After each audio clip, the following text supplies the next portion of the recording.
August 24th, 480 BC. Dawn breaks over a narrow mountain pass in central Greece. King Leonidas of Sparta stands at the edge of the hot gates. Behind him, the pass is choked with corpses, Persian corpses, thousands of them.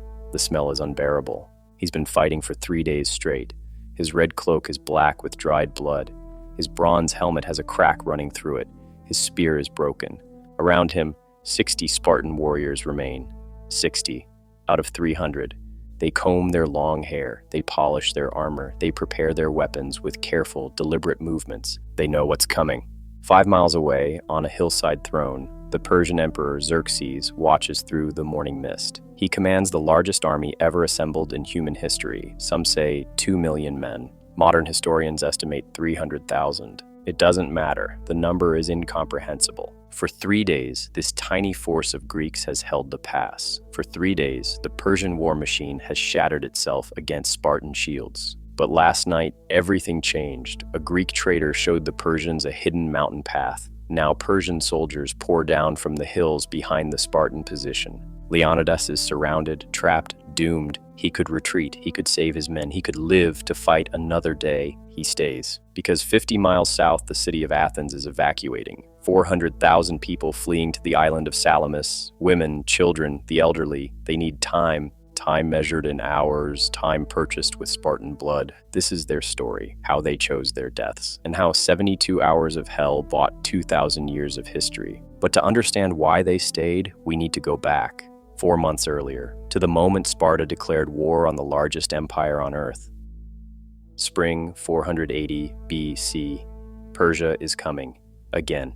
Years earlier, when the first Persian messengers came demanding submission, the Spartans threw them down a well. Athens threw theirs in a pit. That was then. That was Darius, the previous Persian emperor. Now his son Xerxes has built an army to make Greece pay for that insult. And what an army. Xerxes rules an empire that stretches from Egypt to India. Persian roads connect cities thousands of miles apart. Persian art and architecture rival anything Greece has produced. It's the most sophisticated civilization on Earth in 480 BC. He's not a barbarian. He's an emperor whose father conquered half the known world. Now he wants to finish the job. Greek city-states meet in emergency council. Athens, Corinth, Thebes, Sparta, 31 cities send representatives. The question is simple. How do you stop an empire? The answer is geography. Greece is mountainous, narrow passes, defensive terrain. If the Greeks can find the right place, they can neutralize Persia's numbers. They find it. Thermopylae, the hot gates, a coastal pass in central Greece barely 50 feet wide at its narrowest point. Cliffs on one side, the sea on the other. It's perfect, a natural choke point, a place where 1,000 men could hold back 100,000. But there's a problem. It's August. Sparta is celebrating the Carnea, a sacred religious festival. Spartan law forbids military campaigns during the Carnea. The penalty for breaking this law is death. Leonidas, king of Sparta, makes his decision. He will go to Thermopylae. He will break sacred law, but he won't bring the full Spartan army. He brings 300 men, all of them fathers, all of them with living sons. This detail is crucial. In Sparta, your bloodline continues only if you have sons. These men are sacrificing their family futures. Who are these men? What makes a Spartan warrior?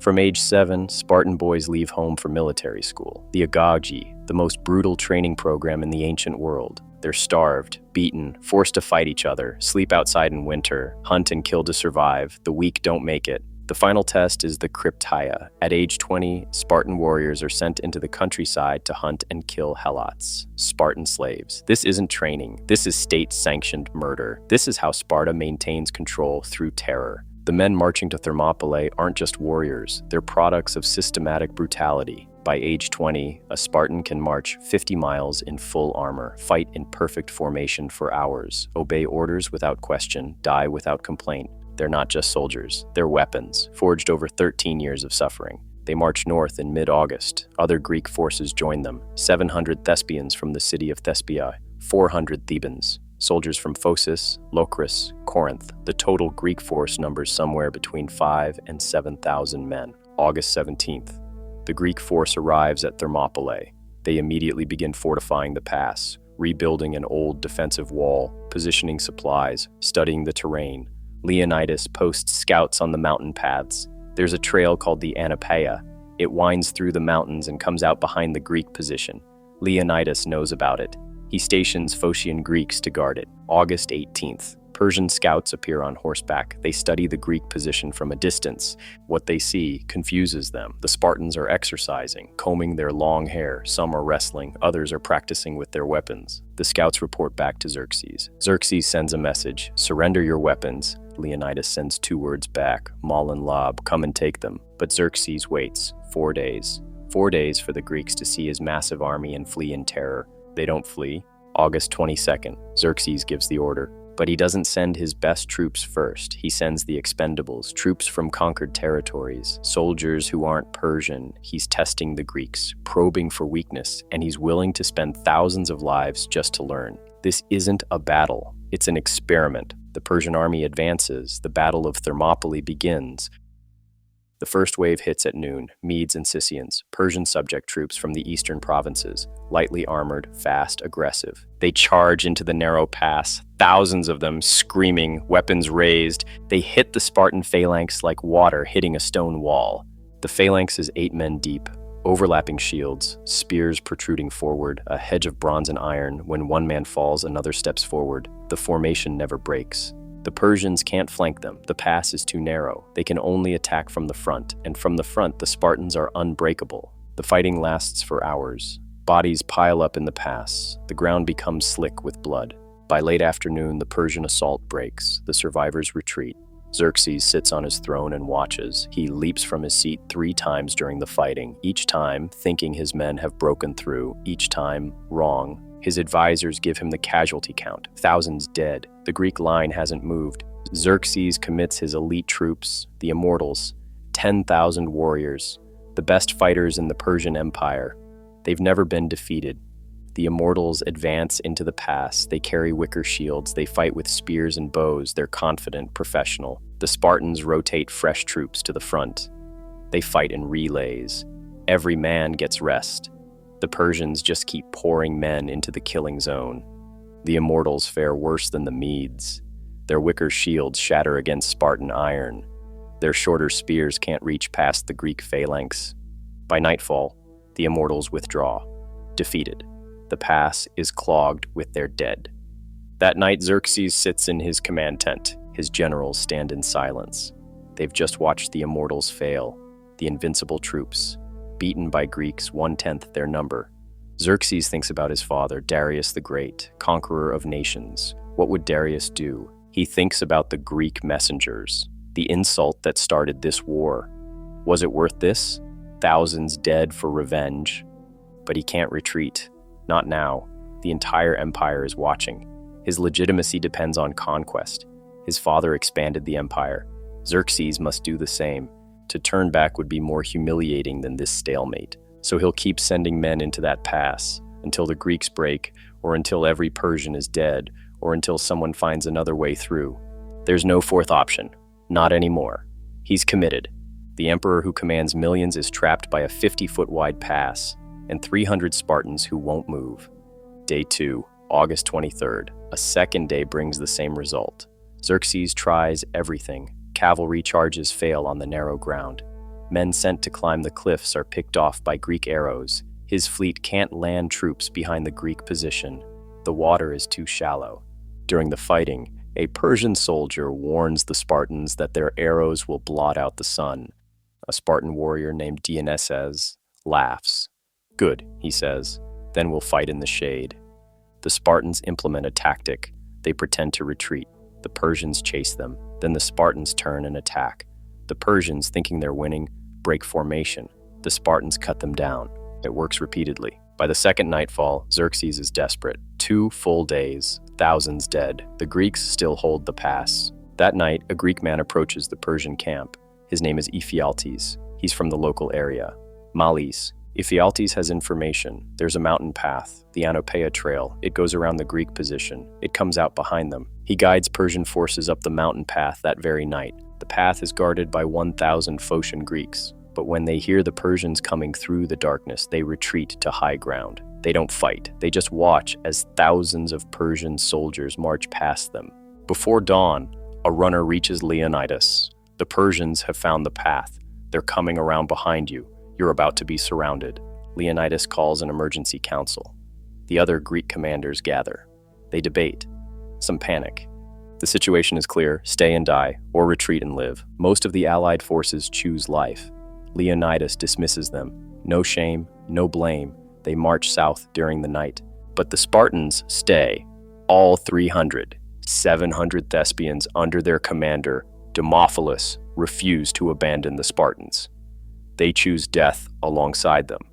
400 Thebans remain as well. Leonidas keeps his helots, Spartan servants. They're not warriors, but they stay anyway. Dawn, August 24th, the final day begins. Leonidas knows he has hours left. The Persians behind him will arrive soon. The Persians in front will attack again. But Athens has had 3 days to evacuate, 3 days to move 400,000 people to safety, 3 days to prepare their navy. The mission is accomplished. Now comes the price. The Spartans prepare themselves for death. They comb their hair, they clean their armor, they sharpen their weapons. They're ready. Dawn breaks on August 24th, the third day, the last day. The remaining Greeks know what's coming. Leonidas makes a decision. He orders the helots to leave, the servants, the non-warriors. Go south, he tells them. Tell Greece what happened here. Most refuse. They stay. Around mid-morning, Xerxes attacks, but this time, it's different. He's not trying to break through anymore. He's trying to kill them all. The Spartans don't wait in the pass. They move forward, out into the wider ground beyond their defensive wall. This is suicide tactics. They're abandoning their advantage. But Leonidas has a reason. He wants to kill as many Persians as possible before he dies. Maximum casualties, maximum cost. Make Xerxes pay for every inch. The fighting is ferocious. The Spartans fight with desperation that witnesses describe as terrifying. They're not trying to survive. They're trying to make their deaths expensive. Spears break. The Spartans draw swords. Swords break. They use the broken stubs. When those fail, they use shields as weapons. Bashing, crushing. Bodies pile up. The Persians keep coming, wave after wave. The Greeks are massively outnumbered, but they make the Persians earn it. Mid-morning, Leonidas falls. A Persian spear catches him. He goes down hard. What happens next defines Sparta forever. The remaining warriors form a circle around his body. They fight over their dead king like lions over a kill. 4 times the Persians try to take Leonidas's corpse. 4 times the Spartans drive them back. Men are fighting with their bare hands now. Teeth, anything. 2 of Xerxes' brothers die in this fight, trying to reach Leonidas's body. But the Persians behind the Greek position are arriving now, coming down from the mountain path. The encirclement is complete. The surviving Greeks retreat to a small hill, a mound called Kolonos. Maybe 60 Spartans left, a few dozen Thespians, some helots who refuse to flee. They're exhausted, wounded. Most have lost their weapons. The Persians surround the hill completely. They don't charge, not anymore. They've learned that lesson. Instead, they use arrows, thousands of arrows. The sky darkens. Dionysius was right. The arrows do blot out the sun. The Greeks huddle behind their shields, but there's no real defense. The arrows come from every direction. There's nowhere to hide. One by one, they fall, pierced by Persian arrows. Still defiant, still standing as long as they can. They sang, battle hymns echoing across the hill as arrows fell like rain. By early afternoon, it's over. Every Greek defender is dead. The pass belongs to Xerxes. He orders his men to find Leonidas's body. When they do, Xerxes does something unusual, something that reveals how much this battle has cost him psychologically. He orders Leonidas beheaded, the body crucified. This is against Persian custom. Persian kings traditionally honor brave enemies. But Xerxes is furious, humiliated. 3 days. 3 days to capture a 50-foot wide pass. 3 days against a few thousand Greeks. 20,000 Persian dead. Maybe more, maybe less, but catastrophic. Xerxes won the battle, but it didn't feel like victory. His immortals were beaten. His best troops defeated by a force 1/50th their size. His reputation as an unstoppable conqueror was damaged. And strategically, the Greeks got what they needed: time. While Leonidas held Thermopylae, Athens evacuated. 400,000 civilians moved to the island of Salamis. The Athenian navy gathered and prepared. The sacrifice bought 3 days. Those 3 days changed everything. After the battle, the Greeks return. They recover what bodies they can. They bury them at Thermopylae. They erect a stone monument. The poet Simonides writes the inscription, "Go tell the Spartans, stranger passing by, that here, obedient to their laws, we lie." 1 month later, the Greek navy destroys the Persian fleet at Salamis. Xerxes watches from shore as his ships burn. 1 year later, Greek armies annihilate the remaining Persian forces at Plataea. The invasion ends. Xerxes returns to Persia, diminished, the emperor who couldn't break 300 Spartans fast enough. His legitimacy never recovers. The empire whispers. The man who commanded millions, stopped by a handful of Greeks. 15 years later, in 465 BC, Xerxes is murdered in his palace, stabbed by his own bodyguard in a conspiracy. Whether his Greek failure contributed to his assassination, we can't know for certain. But the man who commanded millions died with a knife in his back. Sometimes defeat has long consequences. The Greeks won, democracy survived. Athens produced Socrates, Plato, Aristotle. The philosophical tradition that shaped European thought continued. That chain of history might have broken at Thermopylae. During World War II, Greek forces defending against Nazi invasion were told to remember Thermopylae. They did. They held the Germans longer than anyone expected. The story still carries weight, still inspires, still matters. But here's what history doesn't tell you. History remembers 300 Spartans. It forgets 700 Thespians who died beside them. 700 men from a small Greek city. Men who had no Spartan training, no warrior culture, no slavery system producing professional soldiers. They were farmers, craftsmen, citizens, and when Leonidas dismissed the other Greeks, when he told them to flee and save themselves, the Thespians refused. Their commander Demophilus stood with his men and said, "No, we stay." They had no prophecy compelling them, no religious law they were breaking, no elaborate death ritual. They simply chose to die alongside the Spartans, 700 men, more than twice the number of Spartans, and history forgot them. It forgets the 400 Thebans who stayed. Whether they were hostages or volunteers, they died in that pass. History barely mentions them. It forgets the Helots, Spartan slaves who could have fled, who weren't warriors, who had no stake in Sparta's glory. They stayed anyway, they died anyway. The stone monument reads, "Go tell the Spartans." It should read, "Go tell the Greeks." But legends don't work that way. Legends need heroes, simple heroes. 300 Spartans is a simple story. 300 Spartans plus 700 Thespians plus 400 Thebans plus Helots plus allies is complicated. So we remember the 300. We forget the rest. That's the real tragedy of Thermopylae. Not the death, the forgetting. Ancient sources exaggerate everything. The Persian numbers were probably not millions, probably closer to 1 or 200,000. Still overwhelming, but not the impossible horde of legend. The casualty figures can't be verified. Ancient historians inflated numbers. We'll never know how many died in that pass. Some details are Greek propaganda. The deformed traitor Ephialtes, the singing battle hymns in their final moments, the perfectly disciplined final stand. These stories serve a purpose. They make the legend cleaner. But the core truth remains. A small force held a narrow pass for 3 days. They bought time for Athens to evacuate. That evacuation led to Salamis. Salamis led to Greek victory. The sacrifice was real. Who we remember is selective. 25 centuries later, tourists visit that stone monument. They read those words carved in granite. They take photographs. They imagine being that brave. Then they leave. The stone remains. The dead remain. Go tell the Spartans, stranger passing by, that here obedient to their laws we lie. And go tell the Thespians, and the Thebans, and the Helots, and all the forgotten Greeks who died in that pass. They died too. They deserve remembering too. History just didn't think so. This is the War Maestro Chronicles, forgotten battles, untold stories. History remembers 300 Spartans.